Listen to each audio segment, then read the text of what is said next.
Hayat Ağacı'ndan herkese merhaba. Öfke, insanların yaşadığı doğal bir duygudur ve herkes zaman zaman öfkelenebilir. Ancak öfkeyi kontrol edememek, kişinin hayatını ve ilişkilerini olumsuz etkileyebilir. Öfke kontrolü, kişinin duygusal zekası ve ruh sağlığı açısından oldukça önemlidir. Özellikle stresli bir yaşam tarzı olanlar için öfkesini kontrol ediyor olmak daha da önemlidir. Öfkeyi kontrol edebilme becerisi, kişinin sağlıklı ve münasip şekilde kendini ifade edebilmesine, duygusal dengesini korumasına ve sağlıklı ilişkiler kurmasına yardımcı olabilir. Öfke kontrolü sadece bireysel olarak değil, toplum sağlığı, sağlıklı sosyal yaşam için de önemli bir durumdur. Kronik öfke sorunları yaşayan kişiler gibi bazı spesifik durumlarda profesyonel yardım almak gerekse de genel olarak birçok farklı teknik ve strateji kullanılarak öfke kontrol altına alınabilir. Bu videoda öfke tetikleyicilerinin neler olduğunu ve öfke kontrolü stratejilerini ele alıyoruz. Öfkelenmeden önce kendinize sorular sorun. Öfkenizin neden kaynaklandığı ve ne yapabileceğiniz konularında düşünmelisiniz. Bu, öfkenizi anlamak ve kontrol etmek için önemlidir. Öfke genellikle bir tehdit veya haksızlık algısı, hayal kırıklığı veya stres gibi çeşitli faktörlerle tetiklenebilir. Öfkenin neden kaynaklandığını anlamak, onu kontrol etmek için teskin edici bir unsur olabilir. Öfke biyolojik bir tepkidir ve vücudunuzun savaş ya da kaç tepkisine benzer bir prensiple çalışır. Stresli bir durumla karşılaştığınızda vücudunuz adrenalini serbest bırakır ve kalp atış hızınız artar. Nefes alışverişiniz hızlanır ve kaslarınız gerilir. Bu fiziksel reaksiyonlar vücudunuzun tehlikeye karşı hazırlanmasına yardımcı olur. Bu aynı zamanda öfke hissiyatınızı da tetikleyebilir. Buna yenik düşmemek ve durumu anlamak adına soracağınız soruların büyük önemi vardır.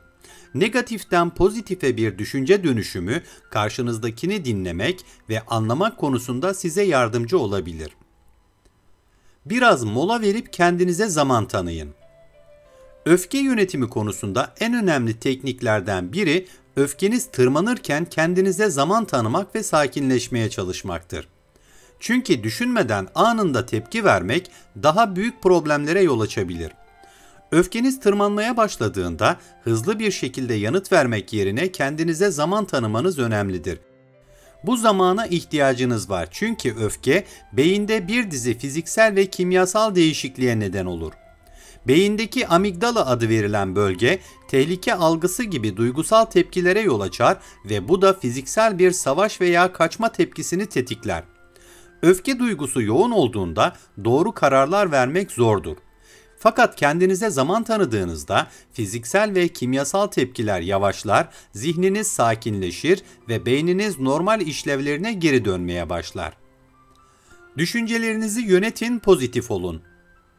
Öfke düşüncelerinizle ilişkili bir duygudur. Kontrolsüz düşünceler öfkeyi tetikleyebilir.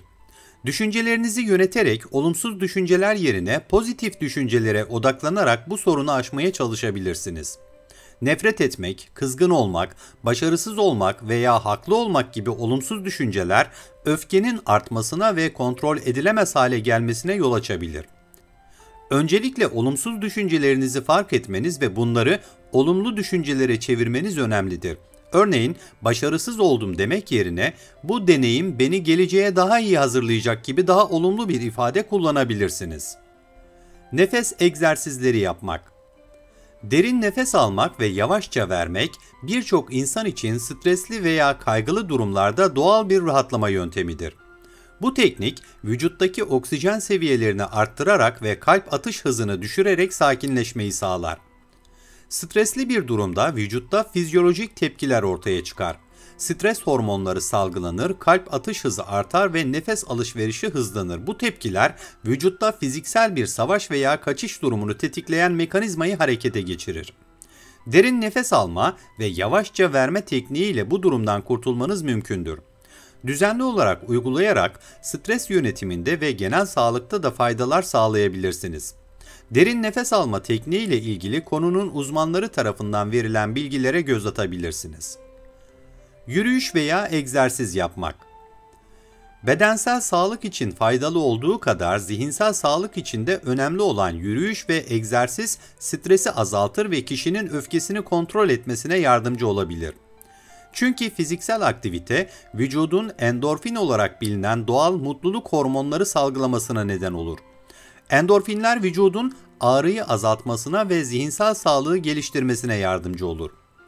Egzersiz yoluyla salınan endorfinler kişinin ruh halini iyileştirmede de önemli bir rol oynar. Kendini daha iyi hisseden ve pozitif duygularla bezenmiş bir insan öfkesini kontrol etmede de daha maharetli olur. Düzenli ve bir disiplin dahilinde yürüyüş ve egzersiz yapmaya fırsat bulamıyor olabilirsiniz. Böyle bir durumda daha çok merdivenleri kullanmayı, kısa mesafelere yürüyerek gitmeyi, ofis ortamında arada masanızdan kalkıp adımlamayı deneyebilirsiniz. Pozitif düşünceleri kullanmak. Pozitif self-talk şeklinde tabir edilen olumlu iç ses ve pozitif düşünce, kişinin duygusal durumunu olumlu yönde etkileyebilir ve bu nedenle öfkeyi kontrol etmeye de yardımcı olabilir.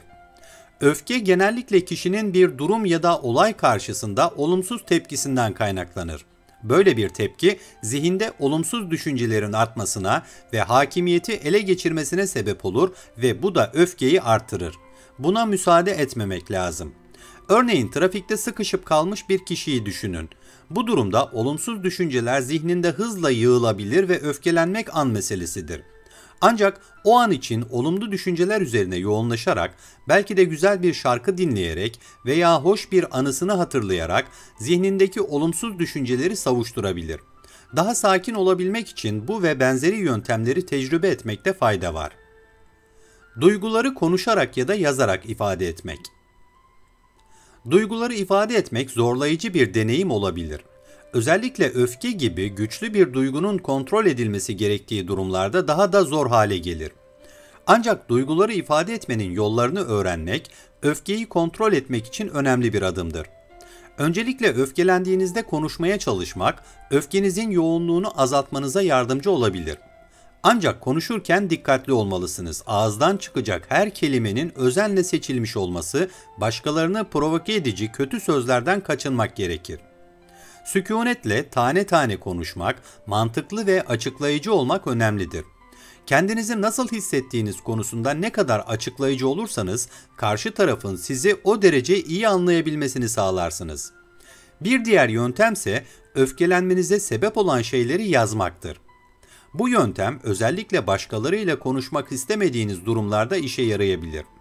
Yazmak, duygularınızı ifade etmenin güvenli bir yoludur ve yazarken ne hissettiğinizi daha net bir şekilde ifade edebilir ve yazdıklarınızı daha sonra okuyarak öfkenizin nedenlerini daha iyi anlayabilirsiniz. Bu da gelecekte karşılaşacağınız benzer durumlarda size önemli bir tecrübe kazandırmış olur. Sorun çözme becerileri geliştirmek.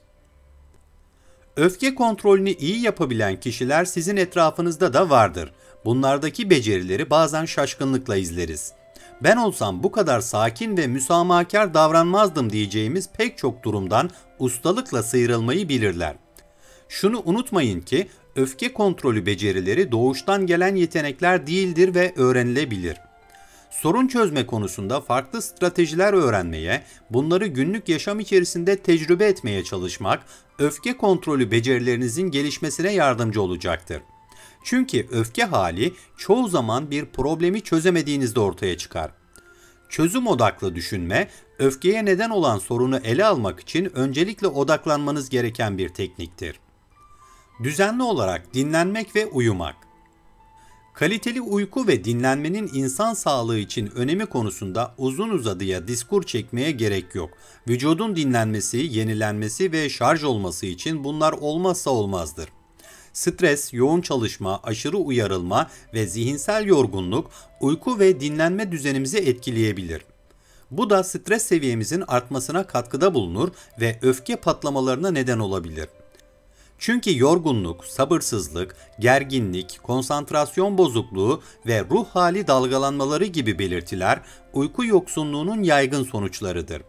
Yeterli uyku uyuyamıyor ve dinlenme fırsatı bulamıyorsanız bile yoga, meditasyon ve derin solunum egzersizleri gibi kısa süreli ama etkili dinlenme teknikleri konusunda bilgi edinmelisiniz. Profesyonel yardım almak. Tüm anlatılanlar uygulandığında bile öfke kontrolü pek çok insan için zorlu bir süreç olabilir. Her an parlamaya hazır, barut gibi dolaşan tipler, sağlıklı toplum hayatı için de rehabilite edilmesi gereken tiplerdir. Öfke kontrolü konusunda elinizden geleni yapıyor ama yine de içinden çıkılmaz bir durum yaşıyorsanız, profesyonel destek almaktan, uzman bir terapist veya danışmanla çalışmaktan çekinmeyin. Böyle bir destekle öfkenizin altında yatan nedenleri de keşfedebilir, öfke nöbetleri sırasında nasıl davranılacağı, tetikleyici faktörleri tanımlama, öfkeye neden olan düşünceleri değiştirme ve empati kurma gibi konularda çeşitli teknikleri öğrenebilir, iyi bir tedavi planıyla öfkenizle daha sağlıklı bir şekilde başa çıkabilirsiniz.